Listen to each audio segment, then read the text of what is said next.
საკრებულოს დეპუტატი სევდია უგრეხელიძე მთავრობას ევროსაბჭოს რეკომენდაციების შესრულებისკენ მოუწოდებს. საუბარი არის იმ რეზოლუციაზე, რომელიც 2014 წლის თვითმმართველობის არჩევნებს ეხება. როგორც უგრეხელიძე აცხადებს, გამოითქვა რამდენიმე შენიშვნა, ამ მიმართულებით ერთ-ერთი შენიშვნა საარჩევნო კომისიის არათანაბარ შემადგენლობას ეხებოდა.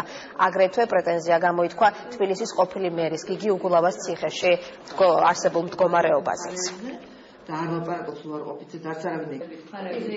არის მითითება იმაზე, რომ უწყობათა შორის კომისიის მუშაობა არ იმსახურებდა ნდობას, ჯერ ერთი მას არ გააჩნია ბერკეტები, რომ დარღვევის მოახდინოს რეაგირება და გარდა მაგისა, ის რომ ხელმძღვანელობს იუსტიციის მინისტრი, ეს ბადებს სამთავრობო წარმომადგენელი, ეს ბადებს უნდობლობას ევროსაბჭოს კონგრესი დაინტერესდა გიგი უგულავას პრობლემით, ვინაიდან ისინი ძალიან დიდ ყურადღებას უძღვებენ თავიანთი წევრების და გიგი უგულავა იყო კონგრესის წევრი და როდესაც იყო თბილისის მერი, კონგრესის წევრების მიმართ პოლიტიკური დევნის საკითხებს.